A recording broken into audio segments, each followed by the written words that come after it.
Hello नमस्कार दोस्तों, आप सभी का स्वागत है। मैं हेमंत साहू आज आपके सामने फिर एक नए टॉपिक के साथ उपस्थित हूं। और आज जो हमारे चर्चा का विषय है वो है आपका seed structure as well as seed germination, और हम इसी में अंतर्गत पढ़ेंगे सीड डॉर्मेसी। तो आज मैं 3 महत्वपूर्ण टॉपिक के बारे में बात करने वाला हूँ, ठीक है। तो सबसे पहले जो देखेंगे हम सीड स्ट्रक्चर देखेंगे। अगर आपने सिलेबस देखा होगा तो आपको पता चलेगा कि यहाँ पर ये टॉपिक्स मेंशन हैं, और प्रीवियस लेक्चर में हमने क्या पढ़ा था, सीड टेक्नोलॉजी पढ़ा था। इसीलिए मैं उसी से रिलेटेड इस टॉपिक को कवर कर रहा हूँ ताकि हमारा ये जो दोनों टॉपिक है एक साथ कवर हो जाए। तो सीड जर्मिनेशन और सीड डॉर्मेसी ये मेंशन है, और उसको समझने के लिए हमें पहले समझना होगा सीड स्ट्रक्चर को, ठीक है। तो पहले समझते हैं कि सीड स्ट्रक्चर क्या है, आइए देखते हैं। तो जैसा कि यहाँ फिगर बना है, तो अब देखते हैं कि सबसे पहले आपको अगर सीड स्ट्रक्चर समझना है तो पहले हमको ये समझना होगा कि ये सीड बन कैसे रहा है।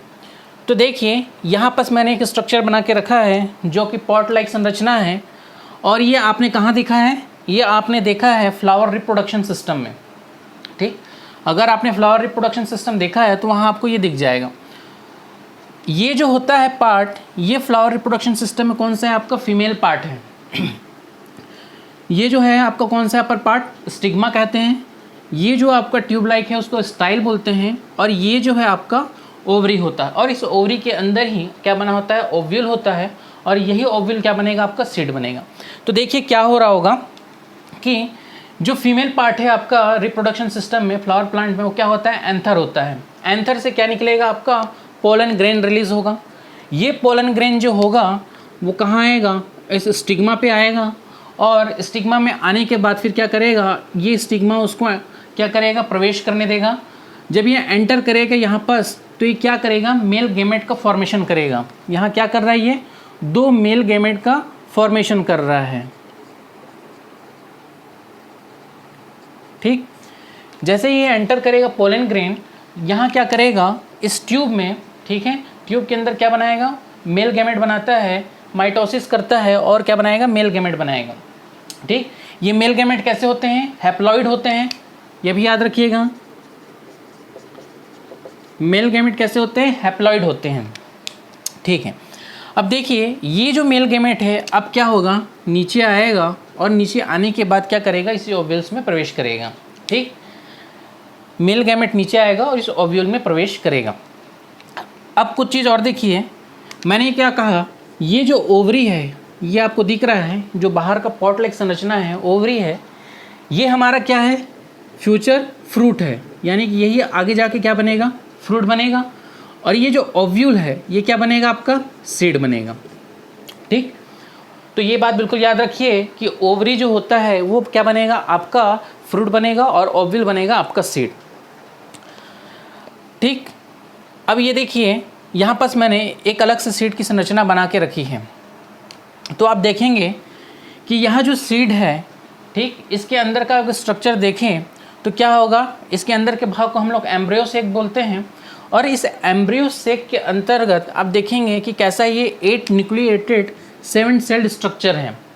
कहने का मतलब ये है कि यहाँ पास 8 न्यूक्लियस प्रेजेंट है, और ये कैसा है, 7 सेल्ड है। 7 सेल्ड कैसे है, ये 1 सेल, 2 सेल, 3, 4, 5, 6 और एक 7। तो ये कैसा है, 7 सेल्ड है और 8 न्यूक्लिएटेड है। ये महत्वपूर्ण है पॉइंट, याद रखिएगा हमेशा। सीड जो होता है वो कैसा होता है, 8 न्यूक्लिएटेड एंड 7 सेल्ड स्ट्रक्चर होता है। ये क्वेश्चन कई बार आ चुका है, आएगा और आता रहेगा इस टाइप के क्वेश्चन, इसलिए याद रखिए ये कैसा है, 8 न्यूक्लिएटेड एंड 7 सेल्ड स्ट्रक्चर है ये, ठीक है।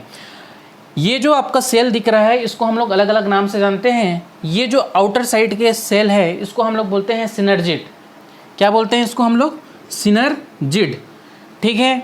ये जो हो गया आपका बीज, यहाँ पर हमारा क्या होगा, एग या ओव्यूम होगा, ठीक है, एग या ओवम होगा, ठीक। कहाँ पास, आपका मिडिल पोर्शन में।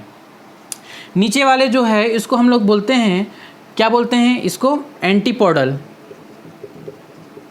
ये जो नीचे वाले सेल्ड हैं इसको हम लोग बोलते हैं एंटीपोडल, और जनरली इनका जो होता है काम नहीं होता है, जनरली ये फंक्शन में भाग नहीं लेते हैं, ठीक है। जो आपका मेन काम करने वाला भाग कौन सा है, एक तो ये जो सेंटर वाला है जिसको हम बोलते हैं पोलर न्यूक्लियाइड, और यहाँ पर क्या होगा, केवल एक सेल है ना, ठीक। एक सेल है और दो न्यूक्लियाई है, जो सेल होंगे वो फ्यूज़ हो गए हैं और एक सेल का निर्माण कर रहे हैं, और यहाँ पर कैसा है, दो न्यूक्लियस प्रेजेंट है। तो ये रहा आपका 8 न्यूक्लिएटेड एंड 7 सेड। अब ये जो हो रहा है आपका पोलिनेशन कैसे हो रहा है, ये हमको समझना है कि कैसे ये जो आपका मेल गैमेट जो आया है वो कैसे यहाँ पर फ्यूज़ हो रहा है, उसको हमको देखना है। तो वो समझिए कैसे हो रहा है। तो देखिए, जो मेल गैमेट आया, ये मेल गैमेट आया, कितने मेल गैमेट आ रहे हैं, 2 मेल गैमेट आ रहे हैं। तो ये क्या करेगा, ये जो सिनर्जिड हैं आइट साइड वाले, वो क्या करते हैं, इस मेल गैमेट को आकर्षित करेंगे और मेल गैमेट अंदर आएगा। ठीक, अंदर आने के बाद यहाँ क्या है आपके पास, एग है। ठीक, यहाँ क्या है, एग है। तो मेल गैमेट जो होगा इस फीमेल एग से क्या करेगा, इस फीमेल गैमेट के साथ मिलेगा और क्या बनाएगा, जाइगोट बनाएगा। ठीक है, मेल गैमेट प्लस एग। ठीक है, यहाँ एग लिख रहा हूँ, ये क्या बना रहा है आपका, जाइगोट। ठीक है, ये जो होगा मेल गैमेट आएगा और क्या करेगा, इस एग को, ओवम को क्या करेगा, फर्टिलाइज करेगा और क्या बनाएगा, आपका जाइगोट बनाएगा। ठीक है, ठीक, यही जाइगोट जो है आपका, यही जो जाइगोट है वो आपका क्या बनाएगा, ये बनाएगा आपका एम्ब्रियो। ठीक, ये जाइगोट जो होगा यही आगे जाके क्या बनाएगा, आपका एम्ब्रियो। यहाँ तक तो क्लियर है। अभी एक मेल गैमेट की बात हुई है, एक मेल गैमेट बचा है, वो क्या करेगा, जो दूसरा मेल गैमेट होता है वो नीचे आएगा और नीचे आने के बाद इस पोलर न्यूक्लियाई से रिएक्ट करेगा। ठीक है, इस पोलर न्यूक्लियाई को फर्टिलाइज करेगा। तो जब ये पोलर न्यूक्लियाई से फर्टिलाइज करता है तो यहाँ पर क्या बनेगा, पोलर न्यूक्लियाई के फर्टिलाइजेशन के कारण एंडोस्पर्म बनेगा, ये याद रखिए। ठीक, तो एक मेल गैमेट जो हुआ एक से मिलकर जाइगोट का फॉर्मेशन किया और यही आगे जाइगोट आगे जाके क्या बनाएगा, आपका एम्ब्रियो बनाएगा। एक मेल गैमेट जो है इस पोलर न्यूक्लियाई से मिला और मिलने के बाद क्या बनाया, आपका एंडोस्पर्म बनाया। एक चीज़ याद रखिएगा, जो एंडोस्पर्म का फॉर्मेशन है वो जाइगोट के फॉर्मेशन से पहले होता है। ठीक, एंडोस्पर्म का जो फॉर्मेशन है वो जाइगोट के फॉर्मेशन से पहले होता है। क्यों होता है, क्योंकि यहाँ जो एंडोस्पर्म है वो इस जाइगोट यानी कि इस एम्ब्रियो के लिए क्या करता है, भोजन का काम करता है, न्यूट्रिशन का काम करता है। ठीक है, इसलिए एंडोस्पर्म तो पहले बनेगा, क्योंकि उस एम्ब्रियो को भोजन कहाँ से प्राप्त होता है, इस एंडोस्पर्म से प्राप्त होता है। तो इसलिए एंडोस्पर्म का फॉर्मेशन किसके, एम्ब्रियो के फॉर्मेशन से पहले होगा। ठीक, ये याद रखेंगे। और यही एम्ब्रियो क्या है आपका, यही एम्ब्रियो आपका क्या है, फ्यूचर प्लांट है। ये एम्ब्रियो क्या है आपका, फ्यूचर प्लांट,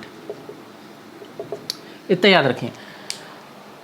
अब देखिए, ये तो आपको दिख गया, मैंने क्या कहा, ये 8 न्यूक्लिएटेड 7 सेल स्ट्रक्चर है, आपको समझ में आ गया। अब ये देखिए, इसके बाहर में जो है, सीड के बाहर में एक लेयरिंग है जिसको हम क्या बोलते हैं, इंटेगुमेंट बोलते हैं। ठीक, इस सेल के बाहर, इस सीड के बाहर एक कोटिंग है जिसको हम बोलते हैं इंटेगुमेंट। ठीक, ये जब कोटिंग जो होगी अगर सिंगल होगी तो हम इसको बोलते हैं इंटेगमिक सीड। ठीक है, यहाँ जो कोटिंग होगी इसके अंदर, कोट कहने का क्या मतलब है, सीड के बाहर का भाग, बाहर का हिस्सा, उसके ऊपर की चमड़ी समझ लीजिए। तो अगर ये सिंगल है तो इसको हम बोलते हैं इंटेगमिक, और अगर ये डबल है तो इसको हम बोलते हैं डाइटेगमिक। डाइटेगमिक आपको कहाँ दिखने को मिलेगा, डाइटेगमिक आपको देखने को मिलेगा फल्ली में। ठीक है, ग्राउंड नट में, ग्राउंड नट के ऊपर में क्या होता है, एक बाहर मोटा आवरण होता है और अंदर में एक पतला आवरण होता है। तो जो अंदर वाला आवरण होगा इस क्या बोलते हैं, डाइटेगमिक में, वो क्या होगा, अंदर वाला आवरण आपका पतला होगा और जो बाहर वाला आवरण होगा वो वेरी हार्ड होगा। ठीक है, वो कैसा होगा, बहुत हार्ड होगा।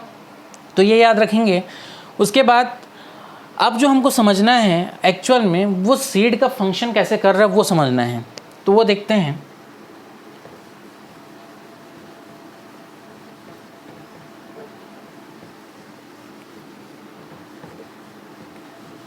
ओके, तो देखिए यहाँ पास मैंने सीड बना के रखा हुआ है। ये वाला जो हिस्सा है आपका कौन सा है, एम्ब्रियो है। ठीक, इसके बाहर में ये जो है आपका कौन सा है, कोट है, सीड कोट है ये। ठीक, अब देखिए एम्ब्रियो का जो ऊपर वाला हिस्सा होता है उसको हम क्या बोलते हैं, प्लम्यूल बोलते हैं। ठीक। और नीचे वाला हिस्सा को हम क्या बोलते हैं, रेडिकल बोलते हैं। ये प्लम्यूल क्या होता है, ये प्लम्यूल होता है आपका फ्यूचर शूट, ठीक है। जब क्या होगा, प्लांट जमीन से बाहर निकलता है, जो आपको दिखता है सबसे पहला बाहर निकला हुआ भाग वो क्या होता है, प्लम्यूल होता है, ठीक। फ्यूचर शूट बोलते हैं इसको। ये आगे जाके यही पेड़ का निर्माण करेगा, ठीक है। उसके बाद है आपका एम्ब्रियो। मैंने बताया ये क्या है, आपका फ्यूचर प्लांट है, क्योंकि ये प्लम्यूल किसका हिस्सा है, इसी का है, तो इसको हम क्या बोलते हैं, फ्यूचर प्लांट, ठीक है। रेडिकल क्या है आपका, फ्यूचर रूट। रेडिकल क्या है आपका, फ्यूचर रूट। ये जो है आपका जड़ के जमीन के अंदर जो रूट का डेवलपमेंट होगा वो कौन क्या होगा, वो रेडिकल होगा, इसलिए हम इसको क्या बोलते हैं, फ्यूचर रूट। यही आगे जाके रूट का फॉर्मेशन करेगा। हिलम, हिलम क्या है आपका, हिलम जो है सीड को फल से जोड़े रखता है, ठीक है। आपने देखा होगा फल को आप काटते हो तो क्या होता है, उसके अंदर बीज भरा रहता है, और बीज जो होगा वो जॉइंट रहता है फल से। तो फल से कैसे जॉइंट रहता है, इस हिलम के माध्यम से। तो सीड जो है फ्रूट से इस हिलम के माध्यम से जॉइंट रहता है। फिर आता है आपका माइक्रोपाइल। तो माइक्रोपाइल जो होता है ये एक स्मॉल पोर्शन होता है, स्मॉल पार्ट होता है, जहाँ से पानी क्या होगा, एंटर करेगा। हमको क्या करना है, सीड को जर्मिनेट करना है, अंकुरित करना है, तो हम क्या करते हैं, पानी देते हैं। तो पानी का जो अंतः शोषण होगा, इम्बाइबेशन होगा, पानी का जो इम्बाइबेशन होगा वो किसके कारण होगा, इस माइक्रोपुल के थ्रू होगा। ये स्मॉल छिद्र होता है, छोटा सा पोर्स होता है, जिसके माध्यम से पानी एंटर करेगा, कैसे, बाय इम्बाइबेशन प्रोसेस के थ्रू, ठीक है। एक चीज़ और याद रखिए इसके बारे में, ये जो माइक्रोपाइल है इसके ऊपर से आपका सीड कोट नहीं जा रहा होगा। सीड कोट क्या होगा, इस पूरे पार्ट से तो ऊपर से तो इसकी लेयरिंग होती है सीड कोट की, लेकिन माइक्रोपाइल के ऊपर से सीड की कोडिंग नहीं होती है, ठीक है, इसलिए पानी एंटर कर पाता है। फिर बाहरी आवरण जो हमने बताया, सीड कोट कैसे बनता है बताया, इंटेगुमेंट के कारण बताया मैं कैसे बनता है वो, ठीक है। अगर एक सिंगल लेयर है तो उसको हम लोग इंटेगमिक बोलते हैं, और डबल लेयर है तो उसको हम क्या बोलते हैं, डाइटेगमिक बोलते हैं।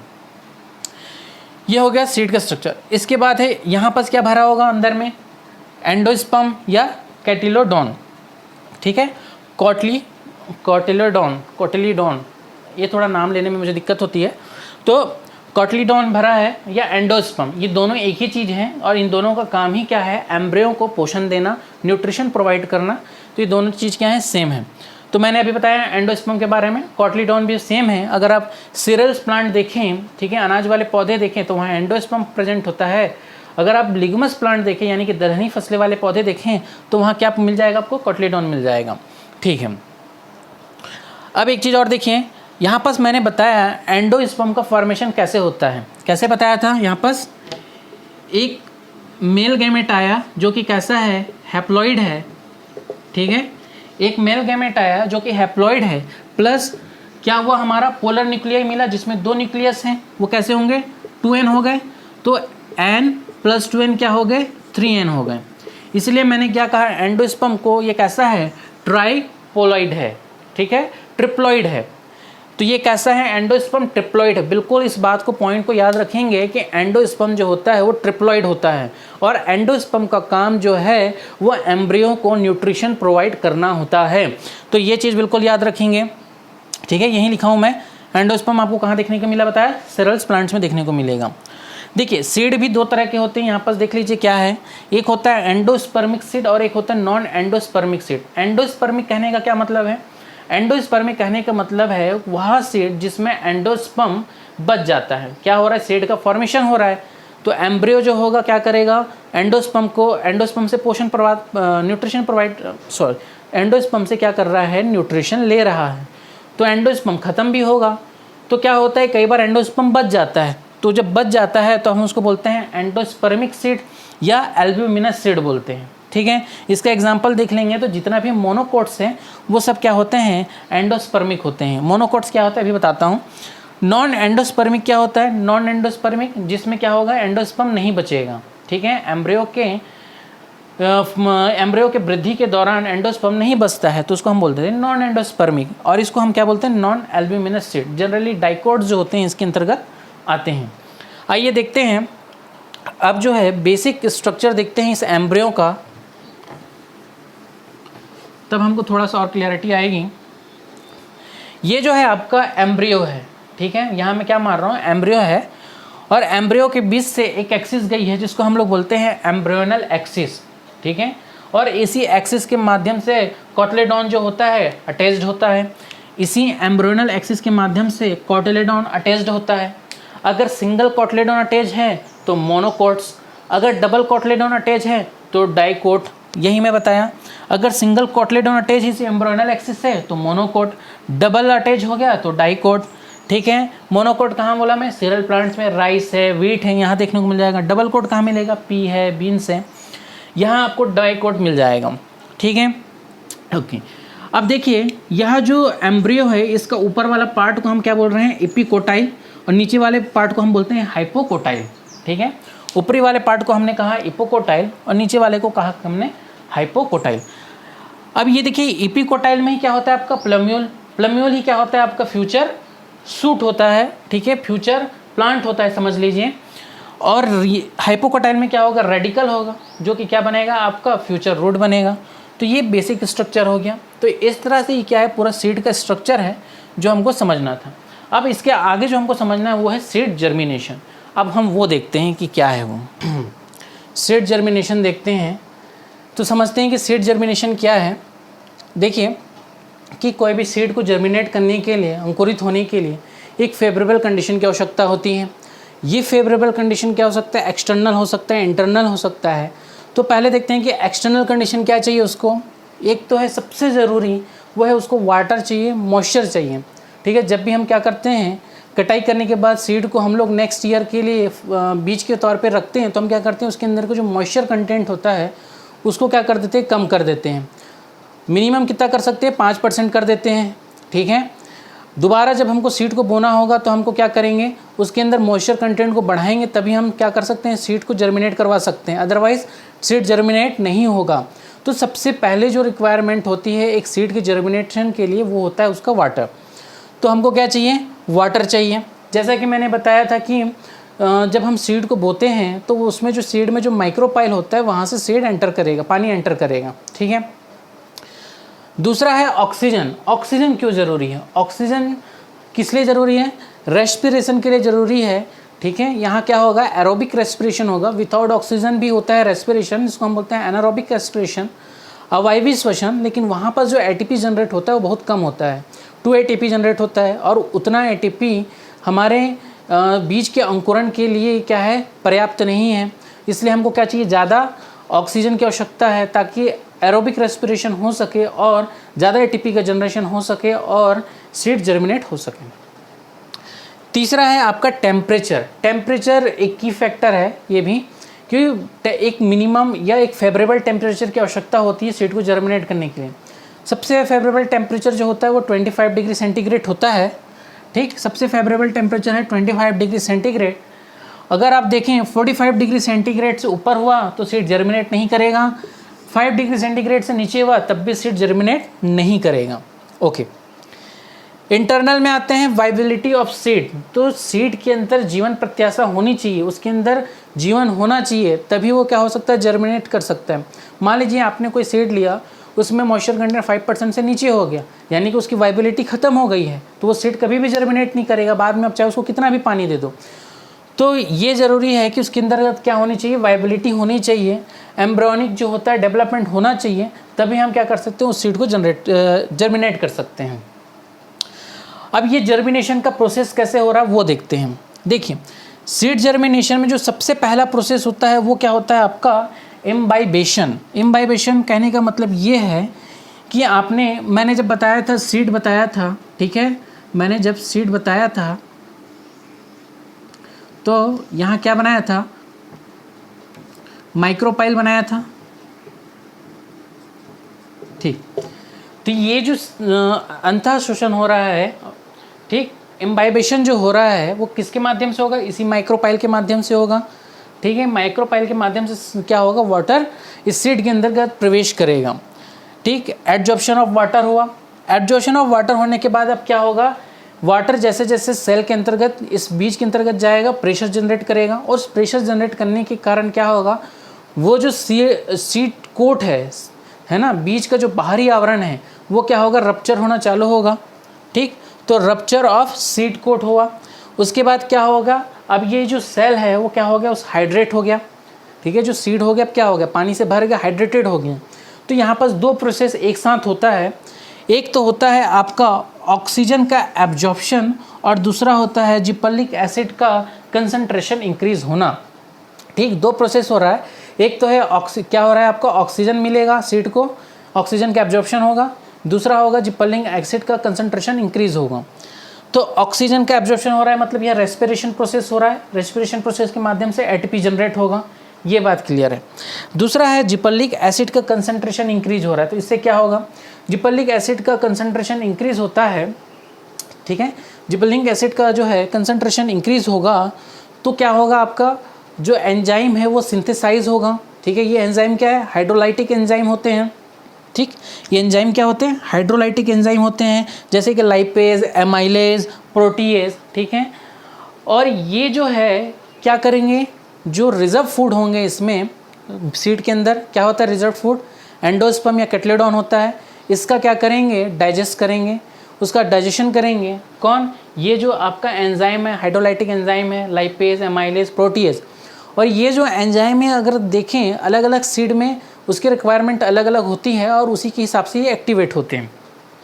अब ये एक्टिवेट होगा, एक्टिवेट होने के कारण क्या होगा, डाइजेस्ट करेगा फूड को, और डाइजेस्ट करने के बाद वो फूड किसको प्रोवाइड कराएगा, एम्ब्रियो को प्रोवाइड कराएगा। मैंने बताया था कि एंडोस्पर्म जो होता है वो एम्ब्रियो का भोजन का काम करता है, न्यूट्रिशन प्रोवाइड करता है। तो यही हो रहा है, हाइड्रोलाइटिक एंजाइम के कारण उसका ब्रेकडाउन होगा, ब्रेकडाउन होने के बाद किसका, एंडोस्पर्म या कैटलेडॉन का, और वो फिर वो न्यूट्रिशन किसको मिलेगा, एम्ब्रियो को मिलेगा, फिर एम्ब्रियो डेवलपमेंट होगा और प्लांट बनेगा।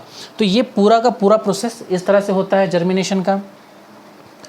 उसके बाद अब देखते हैं हम लोग इसका सीड जर्मिनेशन में क्या क्या टाइप्स हैं। तो देखिए सीड जर्मिनेशन के बेसिक तो दो टाइप हैं, लेकिन एक स्पेशल केस भी है, तीसरा वो भी है। तो पहला जो टाइप हम पढ़ रहे हैं वो है हाइपोजेल, दूसरा है एपीजेल और तीसरा है विविपोरस। तो पहले हाइपोजेल को देखते हैं क्या होता है। तो देखिए हाइपो मतलब होता है बिलो, हाइपो मतलब क्या होता है, बिलो, और जेल मतलब जो होता है सॉइल। हाइपो मतलब बिलो और जेल मतलब क्या होता है, सॉइल, ठीक। तो बिलो द सॉइल, कोई plant below the soil germinate हो रहा है तो उसको हम बोलते हैं हाइपोजेल। कैसे हो रहा है, ज़मीन के अंदर जर्मिनेट हो रहा है। यहाँ देखिए मैंने एक सीड बोया, सीड में क्या हो गया, ये जो होगा रेडिकल पार्ट है। अब ये जो सीड होगा, अब देखिए मैंने क्या बताया था किसके बारे में, एम्ब्रियो के बारे में। ये एम्ब्रियो है और इसका एम्ब्रियोनल एक्सिस है, इसको हम लोग बोलते हैं एपिकोटाइल और इसको हम लोग बोलते हैं हाइपोकोटाइल, ठीक। तो ये क्या है, हाइपो में देखना एपिकोटाइल जो होता है वो ज़्यादा इलोंगेट होता है, ठीक है। हाइपोजेल में एपिकोटाइल ज़्यादा इलोंगेट होता है, इस कारण ये जो सीड है, ठीक है, सीड में जो प्लम्यूल होगा वो कहाँ जनरेट होगा, वो कहाँ जर्मिनेट होगा, ज़मीन के बाहर निकल जाएगा इलोंगेट होके, ठीक। ये सीड था, ये जो प्लम्यूल होगा सीड के बाहर निकल जाएगा, बाहर निकल के क्या होता है, जर्मिनेट होता है। क्यों, क्योंकि इसका जो एपिकोटाइल वाला पोर्शन है वो ज़्यादा इलोंगेट हो रहा है, ठीक है। यहाँ पर ही लिखा हूँ मैं, एपिकोटाइल इलोंगेट्स फास्टर। इस कारण क्या हो रहा है, यहाँ पर सीड का जो जर्मिनेशन हो रहा है वो कहाँ हो रहा है, आपका सॉइल के बाहर, ठीक है। मैक्सिमम प्लांट में यही होता है, आपको देखने मिल जाएगा। जैसे कि राइट है, वीट है, मोनोकोट्स होते हैं, डाइकोट में आप देख लीजिए, पी है, विंस है, यहाँ सब क्या हो रहा है, आपका हाइपोजेल हो रहा है, ठीक। ये देख लीजिए बाहर निकला, ये सीड जर्मिनेट हो गया है, बाहर निकला और उसके बाद फिर क्या हो गया, प्लांट का रूप ले लिया, ठीक है। ये क्या है, प्लम्यूल। उसके बाद देखिए तीसरा है, दूसरा है आपका एपीजेल। एपी मतलब होता है एबो और जेल मतलब क्या होता है, सॉइल।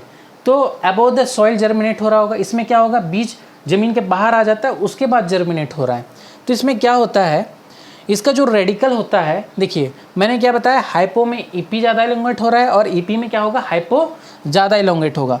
तो ये हाइपोकोट जो होगा ज़्यादा इलोंगेट होगा, और हाइपोकोट में क्या होता है, रेडिकल होता है, और रेडिकल क्या होता है, फ्यूचर रूट होता है। तो रूट का डेवलपमेंट ज़्यादा हो रहा होगा ज़मीन के अंदर, तो रूट के अंदर डेवलपमेंट ज़्यादा हो रहा है तो नीचे से उसको प्रेशर आएगा, प्रेशराइज होने के कारण क्या करेगा, और सीड को ज़मीन के बाहर फेंक देगा।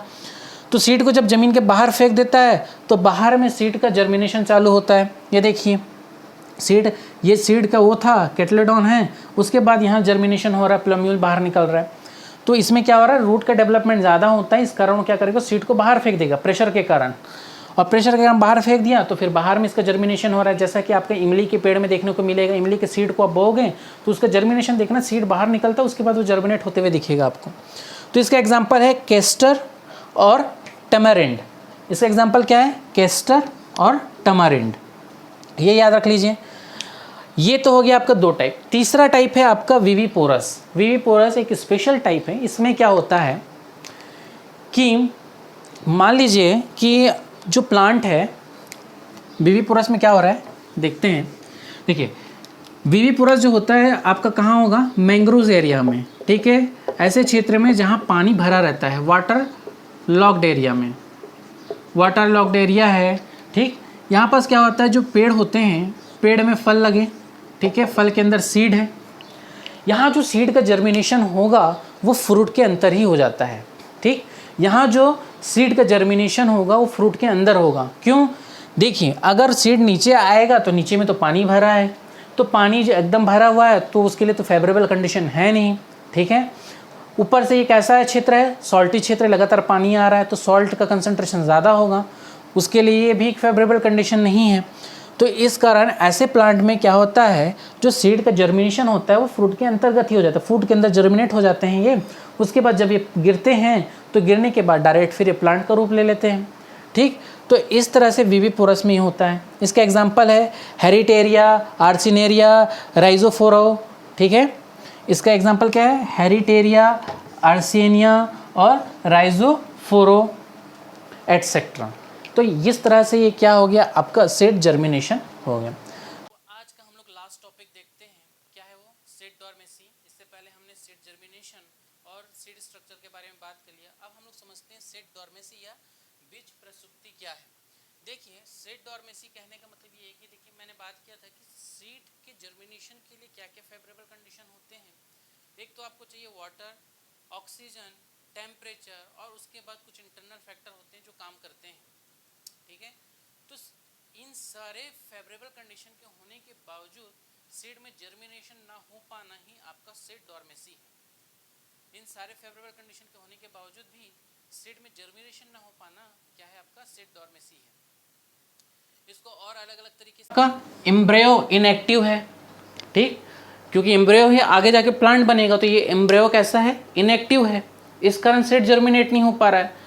तो इनएक्टिव क्यों है? तो यहाँ क्या होगा? रेस्पिरेशन जो होगा एम्ब्रियो का वो बहुत ही कम होगा, ठीक है। यहाँ पास क्या लिखा है? या तो पूर्णतः बंद हो गया होगा या बहुत ही कम होगा। पूर्णतः बंद हो गया होगा कहना गलत होगा, अगर पूर्णतः बंद हो जाएगा तो फिर तो सीड जर्मिनेट हो ही नहीं पाएगा। तो बहुत ही कम होगा, बहुत ही मिनिमाइज होगा। और कैसा हो रहा होगा? अनाक्सी श्वसन हो रहा होगा, ठीक है। तो इस सीड डॉर्मेसी में क्या होगा? एम्ब्रियो इनएक्टिव है और श्वसन जो है वो कैसा है? बहुत ही मिनिमम हो गया है, जिसके कारण सीड क्या है? जर्मिनेट नहीं हो पा रहा है। तो इसके भी बहुत से कारण हैं। क्या कारण हो सकते हैं? तो पहला कारण देखिए, जल की अपारगम्यता, ठीक है। वाटर इनपरमिएबल है सीड के लिए। क्यों? क्योंकि सीड जो है उसके ऊपर जो कोटिंग है वो बहुत ही हार्ड है, ठीक है। और उसके कारण क्या होगा? पानी जो है या वाटर जो है वो एंटर नहीं कर पा रहा है सीड के अंदर। और जब तक एंटर नहीं करेगा तब तक काम बनेगा नहीं, क्योंकि एंटर करेगा तभी क्या होगा? ऑक्सीजन मिलेगा उसको। तो सीड जो जल की अपारगम्यता सीड के ठीक होने के कारण। दूसरा है प्रकाश की सुसुप्तावस्था। देखिए प्रकाश जरूरी है सीड के जर्मिनेशन के लिए। एक मिनिमम टेम्परेचर चाहिए, इसको ऑप्टिमम टेम्परेचर चाहिए, तब जाके वो क्या होगा? जर्मिनेट हो पाएगा, ठीक। तो अगर आप देखें कि सीड जर्मिनेशन के लिए क्या होता है कि अगर रेड लाइट की बात करूं, ठीक है, 660 नैनोमीटर का प्रकाश अगर उसको आ रहा है तो वो क्या होता है? यहाँ पर बीज जर्मिनेट होने के लिए एक्टिव हो जाएगा। लेकिन अगर उसको 700 600 650 से ज़्यादा में रहने के 700 या 700 से ऊपर नैनोमीटर का प्रकाश आ रहा है उसके पास, तो फिर क्या होगा? जर्मिनेशन नहीं हो पाएगा, इनएक्टिव हो जाएगा। क्योंकि उसके लिए जो उपयुक्त लाइट है वो कौन सा है? रेड लाइट है। उसी परास पे जो है वो क्या कर रहा है? एक्टिव हो सकता है। तो एक तो है प्रकाश की सुसुप्तावस्था, उसको प्रकाश सही नहीं मिल पा रहा है, इस कारण। गैस की अपारगम्यता, ठीक। ऑक्सीजन की ज़रूरत है रेस्पिरेशन के लिए, तो गैस की अपारगम्यता कैसे होगी? आपने सीड को बो दिया, ठीक है, कहाँ पर? सॉइल में। सॉइल क्या है? बहुत ही डेंस है, वहाँ एयर का क्या है? एयर जो है अवेलेबिलिटी बहुत कम है। चूँकि सीड को चाहिए एयर जर्मिनेट होने के लिए और उसको वहाँ पास एयर के अवेलेबिलिटी बहुत कम है, तो इस कारण क्या होगा, उसका जर्मिनेशन नहीं हो पाएगा, वो क्या होगा, सुसुप्तावस्था में रहेगा। एक है आपका ग्रोथ इनहिबिटर, ठीक है। ग्रोथ इनहिबिटर क्या है आपका, ABA है, एब्सिसिक एसिड। तो जब भी एब्सिसिक एसिड की मात्रा क्या बोलते हैं सीड में बढ़ जाएगी तो सीड जर्मिनेट नहीं हो पाता है, ठीक है। तो अगर मैं सीड डॉर्मेसी की बात करूं तो मैं मोटे शब्दों में क्या कह सकता हूं, देखिए कि कोई भी सीड को हम लोग अगर सोइंग कर रहे हैं, बोने जा रहे हैं, तो उससे पहले क्या होता है, आपने आज फसल तैयार हुआ, फसल काटे, सीड मिला, ठीक है। उस सीड को क्या करते हैं अब हम लोग, उसके अंदर जो मॉइस्चर कंटेंट है उसको कम करके, यानी कि 5%, मिनिमम 5% तक रख कर हम लोग उसको क्या कर देते हैं, प्रिजर्व कर देते हैं। दोबारा हमको सोइंग करना है तो हमको क्या करना है, मॉइस्चर कंटेंट को बढ़ाना होगा, तभी हम उसको बोएंगे, तभी उसमें क्या होगा, जर्मिनेशन हो पाएगा। तो बीज के स्टोरेज से लेकर बीज के जर्मिनेट होने तक के पहले तक का जो प्रोसेस होता है, ठीक है, अवस्था जो होती है, वो सीड डॉर्मेसी है। मोटे मोटे शब्दों में क्या कहूँ, सीड के स्टोरेज से लेकर सीड के जर्मिनेशन के पहले तक की अवस्था,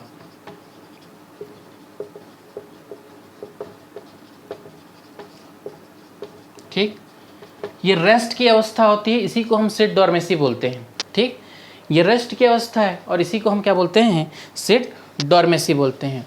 और उसका कारण आपको पता है यहाँ पास क्या हो रहा है, और भी बहुत सारे कारण। अब देखिए, ऐसा तो है नहीं कि हम लोग सीड को ज़मीन पे डाल दिए और तुरंत ही वो जर्मिनेट हो गया, उसको टाइम लगता है, 1 दिन, 2 दिन, 3 दिन, महीना, साल, कई साल भी लग जाते हैं। कुछ वृक्ष ऐसे हैं जिनकी सीड को जर्मिनेट होने के लिए 10,000 साल भी 1,000 साल भी लगे हैं, ठीक।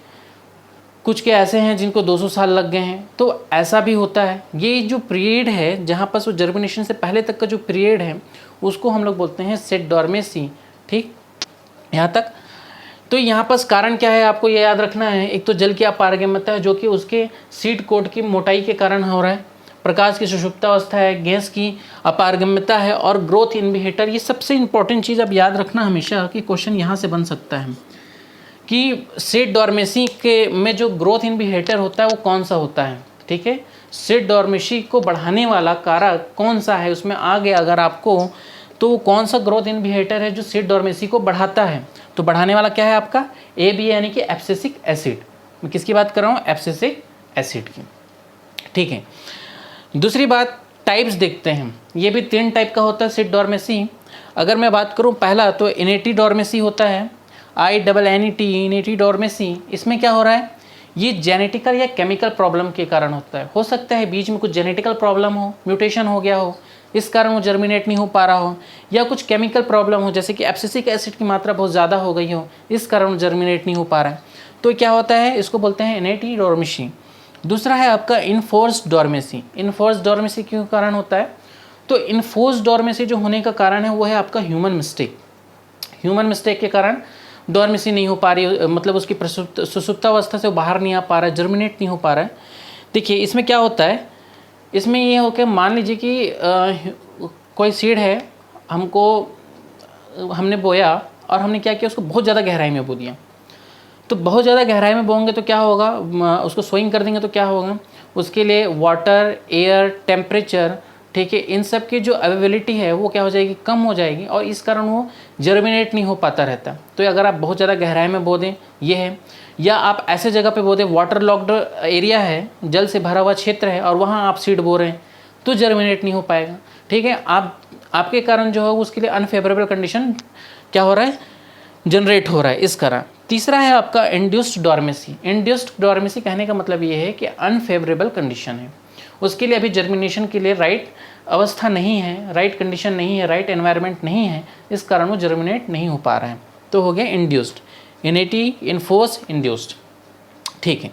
अब देखिए, अब ये डॉर्मेसी तो है, अब हमको क्या है, ये हमेशा डॉर्मेसी पे थोड़ा ना रहेगा, हमको इसको ब्रेक डाउन भी करना पड़ेगा। तो कैसे ब्रेक डाउन करेंगे, तो डॉर्मेसी को ब्रेक डाउन करने के लिए पहला जो प्रोसेस है उसको बोलते हैं स्कैरिफिकेशन।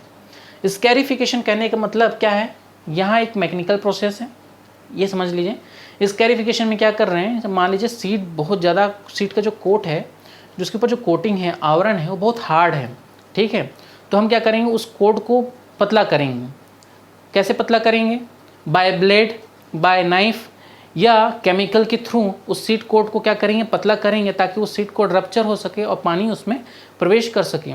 ठीक है, तो मैकेनिकल प्रोसेस होगा जिसमें हम लोग क्या करते हैं, हार्ड सीड कोट को ब्रेक करते हैं। किसके थ्रू? नाइफ, ब्लेड या केमिकल के थ्रू। ठीक है, कई बार क्या होता है, सीड डॉर्मेंसी कैसे ब्रेक डाउन होगा, क्या होता है, आपने वैसे सुना होगा कि जो पक्षियाँ होते हैं वो बीज को खा जाती है, उसके बाद जो उनके वेस्ट होते हैं उसके वेस्ट के कारण फिर वो सीड जर्मिनेट होना चालू होता है। ठीक है, तो वो ऐसा है कि एनिमल या पक्षियाँ जो है वो सीड को खा लेगी और उसके पेट में जाने के बाद क्या होगा, वहाँ जो केमिकल्स होंगे उस केमिकल के कारण उस सीड का जो कोट होगा, सीड कोट होगा, उसका ब्रेक डाउन होगा और उसके बाद फिर जब वो वेस्ट को करेगी तो क्या होगा, फिर वो जर्मिनेट होना चालू हो जाएगा। तो इस तरह से हो सकता है। माइक्रोबायल एक्शन, सीड आपने ज़मीन में जैसे उसकी सोइंग की, सॉइल में सोइंग की, तो वहाँ जो माइक्रोबायल एक्शन होगा उसके कारण सीड कोट ब्रेक डाउन हो गया। सीड को धोकर, देखिए हम लोग सीड को धोकर उसके जो इनहेबिटर्स है उसको रिमूव कर सकते हैं, एब्सिसिक एसिड की मात्रा को कम कर सकते हैं, जिससे फिर क्या होगा, सीड जर्मिनेट हो सकेगा। दूसरा है हम लोग प्रोमोटर्स यूज़ कर सकते हैं। देखिए, एक तो है आपका डॉर्मेसी बढ़ाने वाला जो कि एब्सिसिक एसिड है, और डॉर्मेसी को कम करने वाला क्या है, वो है आपका ये है जीए क्या है आपका, जिब्रेलिन एसिड। ठीक है, हमने इससे पहले ही बात किया जिब्रेलिन एसिड के बारे में। ठीक, ये एंजाइम को एक्टिव करेगा, तो जिब्रेलिन एसिड की मात्रा अधिक होगी तो सीड डॉर्मेसी भंग हो जाएगा। और क्या है आपका साइटोकाइनिन हार्मोन्स, अगर इन दोनों को ऑप्शन में दे दिया तो आप सबसे पहले क्या लगाएंगे, जिब्रेलिन एसिड। ठीक है, क्योंकि ये सबसे ज़्यादा फैक्ट है, मतलब सबसे ज़्यादा काम करता है ये डॉर्मेसी को भंग करने के लिए। उसके बाद अगर साइटोकाइनिन दिया तो साइटोकाइनिन भी है, साइटोकाइनिन हार्मोन के कारण भी क्या होगा, सीड डॉर्मेसी कम होगी। ठीक, दूसरा है आपका स्ट्रेटिफिकेशन। स्ट्रेटिफिकेशन देखिए यहाँ पास एक और होता है कि आप क्या करते हैं, सीड को बार बार गर्म या ठंडे पानी में धोकर रखते हैं। ठीक है, सीड को अगर मान लीजिए मैं गर्म पानी में डालता हूँ, उसके कुछ देर बाद फिर उसको निकाल कर फिर ठंडे पानी में डालता हूँ, तो उसके कारण भी सीड कोट का ब्रेक डाउन होगा। क्यों? सीड को एक बार गर्म पानी में डालोगे तो गर्म के कारण उस सीड कोट नरम होगा, फिर क्या होगा, एक्सपांशन होगा, फिर आप उसको ठंडे पानी में डालोगे तो कॉन्ट्रैक्शन होगा। तो एक्सपांशन और कॉन्ट्रैक्शन के कारण क्या होगा, जो सीड का कोट है वो ब्रेक हो जाएगा। उसके बाद है आपका स्ट्रेटिफिकेशन। स्ट्रेटिफिकेशन में क्या करते हैं हम लोग, कोई सीड लेते हैं, या तो उसको लो टेम्परेचर पे या तो हाई टेम्परेचर पे हम लोग क्या करते हैं, उसको भिगो के रख देते हैं। लो टेम्परेचर में यानी कि 0 से 5 डिग्री सेंटीग्रेड पर हम लोग 24 घंटे के लिए इसको भिगो के रख दिए, या हाई टेम्परेचर में 40 से 45 डिग्री सेंटीग्रेड पर हम क्या करें, उस सीड को डुबो के रख देते हैं। तो उसके कारण भी सीड कोट ब्रेक होगा और सीड में जर्मिनेशन होगा और उसकी सीड डॉर्मेसी क्या होगी, भंग होगी। तो ये रहा आपका क्या, सीड डॉर्मेसी।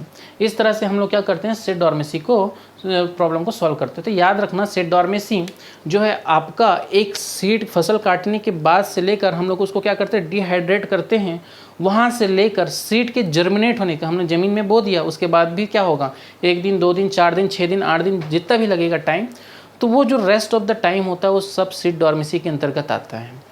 तो ये 3 चीज़ें हमको समझनी थी आज, सीड डॉर्मिनेशन, सीड जर्मिनेशन, और एक है आपका सीड क्या है। तो ये हमारे दिमाग में बैठ गया। चलिए आज के लिए इतना ही रखते हैं, धन्यवाद।